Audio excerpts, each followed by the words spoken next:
Assalamualaikum warahmatullahi wabarakatuh. Hai semuanya, saya Rahma Nadila dengan NIM 2101868 dari kelas A2 Prodi Sistem Informasi Universitas Malikus Saleh.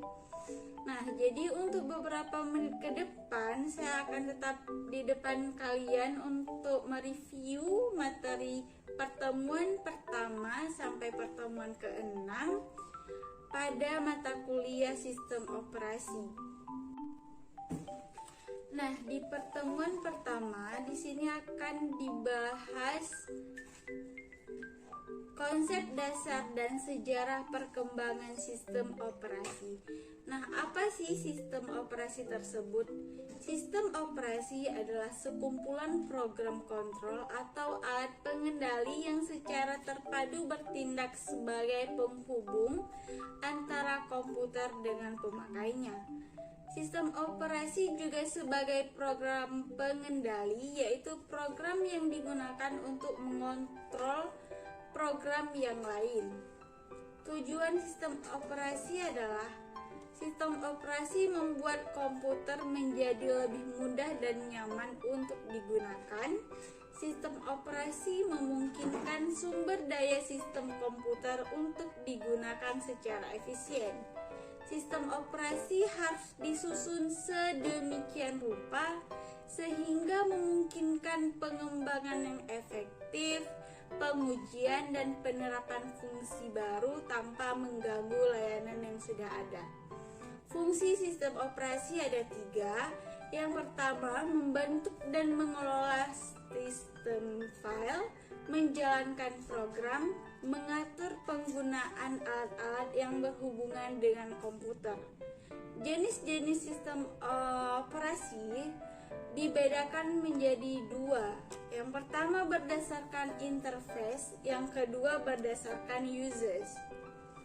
Nah, contoh dari sistem operasi ini adalah DOS, OS, Macintosh, Windows, Linux, dan lain-lain. Nah, selanjutnya sejarah sistem operasi. Sejarah sistem operasi terdiri dari yang pertama, operasi open shop, yaitu operasi langsung melalui switch elektrik pada komputer. Yang kedua, operasi driven shop, yaitu admin mengelompokkan job berdasarkan jenis program dan dieksekusi sesuai jenis program yang dikoding melalui punch card secara sekuen. Yang ketiga, operasi offline. Job yang dieksekusi akan disimpan dalam media offline sebelum dieksekusi komputer. Selanjutnya, operasi penampung dan operasi spool dan banyak lainnya. Nah, sekian dari pertemuan yang pertama. Selanjutnya kita ke pertemuan kedua. Di sini membahas tentang skema dasar sistem komputer dan perangkat lunak. Nah, perangkat keras. Perangkat keras atau hardware adalah komponen fisik komputer yang terdiri dari rangkaian elektronika dan peralatan mekanisme lainnya. Pada abstraksi tingkat atas terdiri dari 4 komponen, yaitu yang pertama pemproses atau prosesor, yang kedua memori utama atau main memory, yang ketiga perangkat masukan dan keluaran, yang selanjutnya yang terakhir adalah interkoneksi antar komponen. Nah, berikut skemanya.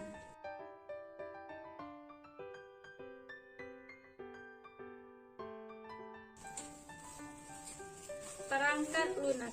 Perangkat lunak merupakan komponen fisik berupa kumpulan program beserta struktur datanya. Program adalah sekumpulan instruksi yang disusun sedemikian rupa untuk dapat menyelesaikan masalah-masalah tertentu sesuai dengan kebutuhan. 3. Manajemen file. Sistem manajemen file Pengertian file adalah abstraksi penyimpanan dan pengambilan informasi di disk. Sifat file persistent, yaitu informasi dalam file tetap ada walaupun satu daya dimatikan.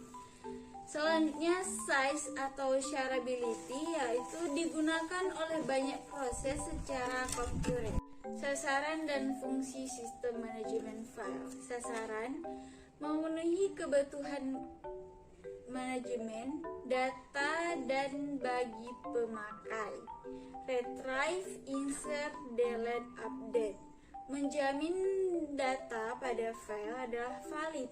Optimasi kinerja, throughput dan waktu tanggap ditingkatkan. Menyediakan dukungan masukan atau keluaran beragam tipe perangkat penyimpanan, meminimalkan potensi kehilangan data. Fungsi dari manajemen file. Nah, ini beberapa fungsi yang diharapkan dari pengelolaan file adalah: yang pertama, penciptaan, modifikasi, dan penghapusan file. Yang kedua, mekanisme pemakaian file secara bersama. Yang ketiga, kemampuan backup dan recovery untuk mencegah kehilangan karena kecelakaan atau dari upaya penghancuran informasi. Nah, mekanisme pemakaian file secara bersama menyediakan beragam tipe pengaksesan terkendali seperti read access, write access, dan exclude access. Arsitektur pengelolaan file terdiri dari sistem akses berkaitan dengan bagaimana cara data yang disimpan pada file diakses. Dan selanjutnya, manajemen file berkaitan dengan mekanisme operasi pada file, saving, searching, shareable, dan security. Selanjutnya, manajemen ruang penyimpanan. Nah, berkaitan dengan alokasi ruang untuk file di storage. Yang terakhir, mekanisme integritas file berkaitan dengan jaminan informasi pada file tak terkorupsi. Selanjutnya ada konsep sistem file, pandangan file dan directory, share file, sistem akses file, organisasi file. Perangkat penyimpanan berdasarkan disiplin pengaksesan. Perangkat penyimpanan berdasarkan disiplin pengaksesan dibagi dua, yaitu yang pertama perangkat akses queue dan perangkat akses acak. Nah, di sini juga ada 6 organisasi atau pengaksesan dasar adalah sebagai berikut. Yang pertama, file pool. Yang kedua, file queue. Yang ketiga, file queue berindeks. Yang keempat, file berindeks majemuk. Yang kelima, file berhash. Dan yang terakhir, file cincin. Nah, sekian dari pembahasan di pertemuan ketiga. Selanjutnya kita masuk ke pertemuan yang keempat. Nah, di pertemuan keempat ini membahas tentang teknologi dan algoritma penjadwalan disk. Magnetic disk. Magnetic disk merupakan penyimpan sekunder berbentuk bundar dengan dua permukaan magnetik. Penggerak disk berupa motor drive menggerakkan disk dengan kecepatan tinggi kurang lebih dari 6 putaran per detik. Kegiatan baca tulis dilakukan read write head yang diletakkan di atas piringan kepala baca tulis sangat sensitif terhadap guncangan yang dapat menyebabkan disk rusak atau besektor.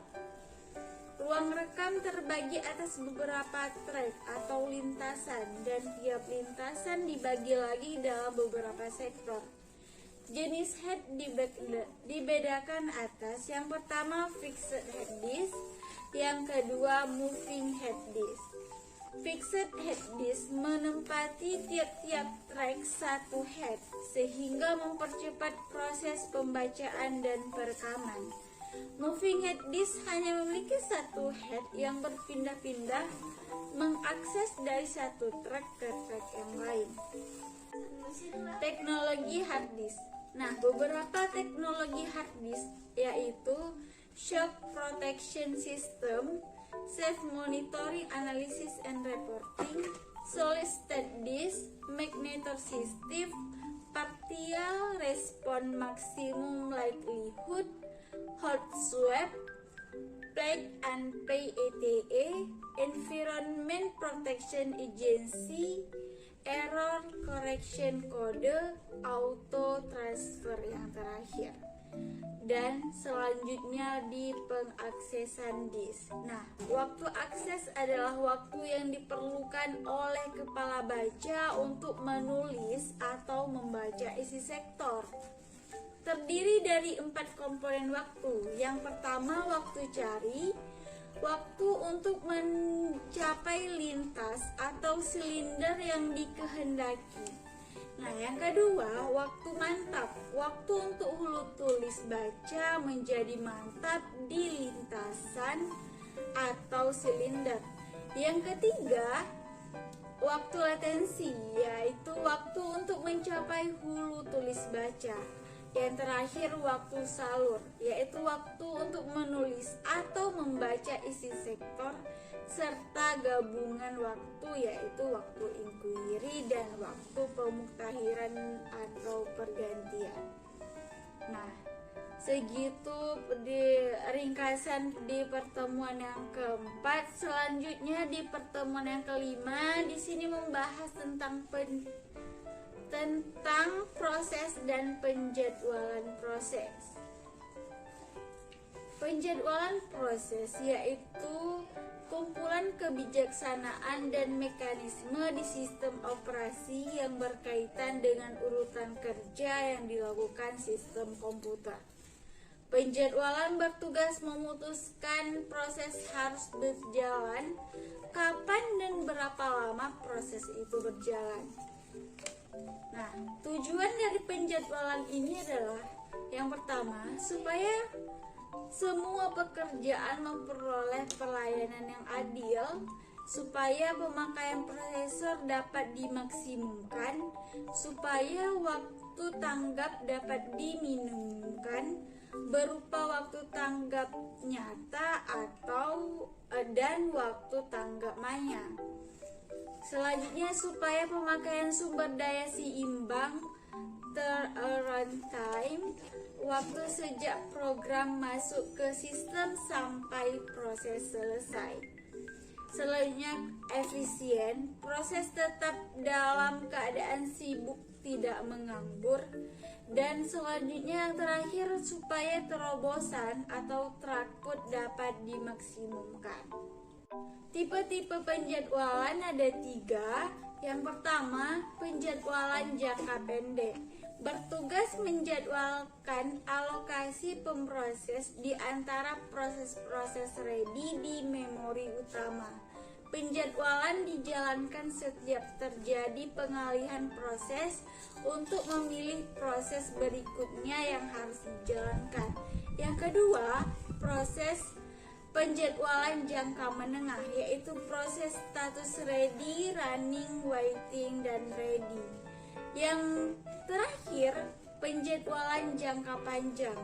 Penjadwal ini bekerja terhadap antrian batch dan memilih batch berikutnya yang harus dieksekusi. Batch biasanya adalah proses-proses dengan penggunaan sumber daya yang intensif, yaitu waktu pemproses memori perangkat masukan atau keluaran. Nah, program-program ini berprioritaskan rendah, digunakan sebagai pengisi agar pemproses sibuk selama periode aktivitas job-job interaktif rendah. penjadwalan proses.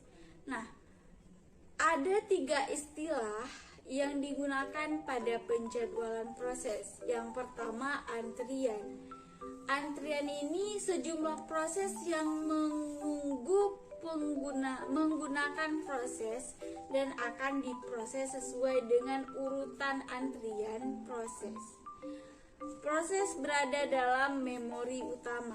Yang kedua, prioritas. Mendahului pada antrian proses. Kalau proses itu berada di bagian belakang antrian, maka dengan pemberian prioritas, proses itu langsung berada di bagian paling depan pada antrian itu sambil menunggu sampai kerja prosesor selesai.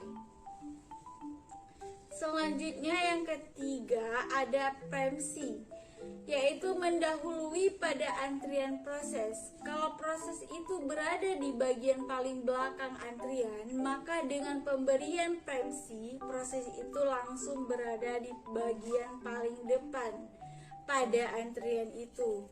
Bahkan akan memberhentikan kerja prosesor untuk mengerjakan proses yang preemsi tersebut. Teknik penjadwalan prosesor. Yang pertama, kategori penjadwalan prosesor. Tanpa prioritas, tanpa preemsi, dengan prioritas tanpa preemsi, tanpa prioritas dengan preemsi, dengan prioritas dengan preemsi. Yang kedua, teknik penjadwalan prosesor. Ada 2, penjadwalan satu tingkat dan penjadwalan multi tingkat. Yang terakhir ada teknik penjadwalan satu tingkat. Nah, sekian pembahasan di materi yang ke-5. Selanjutnya ke materi yang terakhir. Ini adalah lanjutan dari materi yang ke-5, yaitu penjadwalan proses. Di penjadwalan proses ini ada algoritma penjadwalan proses terpendek dipertamakan preemsi atau PTDP, PSMP, SRT. Penjadwalan dengan prioritas dengan preemsi memiliki beberapa ketentuan. Yang pertama, prioritas berdasarkan pendeknya sisa proses. Diperhatikan saat proses tiba atau saat proses selesai. Menghitung lama sisa proses dari semua proses yang ada. Jika proses dengan sisa proses yang lebih pendek dari proses yang sedang dikerjakan, maka atas dasar preemsi, proses yang sedang dikerjakan akan dikeluarkan dari prosesor.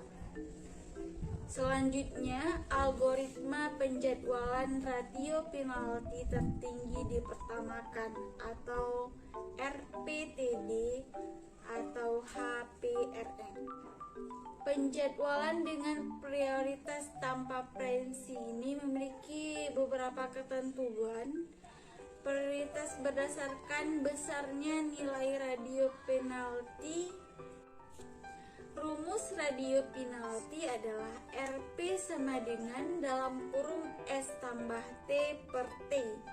S adalah waktu sia-sia atau saat selesai, saat tiba. T lama proses. Proses panjang akan turut meningkat melalui peningkatan ratio penaltinya. Selanjutnya, algoritma penjadwalan putar gelang atau round robin atau time slice. Penjadwalan tanpa prioritas dengan preemsi memiliki beberapa ketentuan, yaitu yang pertama, kuantum waktu yang digunakan oleh prosesor untuk melayani setiap proses. Yang kedua, prosesor akan melewati setiap proses berdasarkan antrian. Yang selanjutnya, yang terakhir, sensor akan melewati sesuai dengan kuantum waktu yang sudah ditentukan. Baik, sekian hasil review saya pada materi pertemuan pertama sampai pertemuan ke-6. Semoga bermanfaat untuk teman-teman semua. Wabillahi taufiq wal hidayah. Assalamualaikum warahmatullahi wabarakatuh. Terima kasih banyak yang sudah menonton. Jangan lupa like, comment, dan subscribe. Dan jangan lupa nyalakan loncengnya. Dadah.